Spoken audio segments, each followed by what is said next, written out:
महाभारत के महाकाव्य में अर्जुन और सुभद्रा के वीर पुत्र अभिमन्यु की कहानी अद्वितीय साहस के लिए जानी जाती है। उनकी वीरता की कथा चक्रव्यूह के आसपास केंद्रित है, जो एक अति दुरूह सैन्य गठन था।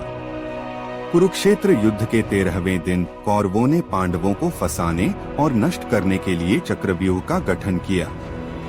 मात्र 16 वर्ष की आयु में अभिमन्यु ने इस घातक गठन को तोड़ने का स्वेच्छा से बीड़ा उठाया। उन्होंने अपनी मां के गर्भ में ही चक्रव्यूह में प्रवेश करने की कला सीखी थी, लेकिन उसे छोड़ने का तरीका उन्हें ज्ञात नहीं था। जब उनके पिता अर्जुन और भगवान कृष्ण दूसरे मोर्चे पर लड़ रहे थे, तब अभिमन्यु ने पांडव सेना की रक्षा का जिम्मा खुद उठाया। निडर हृदय के साथ उन्होंने चक्रव्यूह में प्रवेश किया और अपनी अद्वितीय कौशल से प्रारंभिक सुरक्षा को ध्वस्त कर दिया।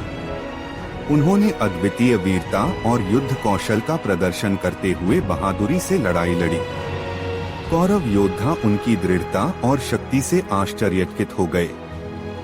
हालांकि अभिमन्यु का ज्ञान सीमित था। जब वह चक्रव्यूह के अंदर गहराई में गए, तो उन्हें द्रोण, कर्ण और दुर्योधन जैसे कुछ सबसे भीषण कौरव योद्धाओं ने घेर लिया।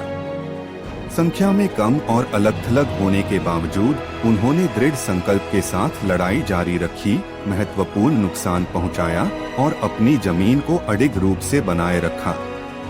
अंततः कौरवों ने महसूस किया कि वे उन्हें निष्पक्ष रूप से पराजित नहीं कर सकते, तो उन्होंने छल का सहारा लिया और सभी ओर से एक साथ उन पर हमला कर दिया। अभिमन्यु ने अपने अंतिम सांस तक बहादुरी से लड़ाई लड़ी, लेकिन अंततः उन्हें परास्त कर मार डाला गया। उनका बलिदान साहस का प्रतीक बन गया और उनकी अदम्य भावना और अभूतपूर्व संघर्ष ने पीढ़ियों को प्रेरित किया। अभिमन्यु की कहानी असाधारण चुनौतियों के सामने युवा वीरता और योद्धा भावना का प्रमाण बनी रहती है।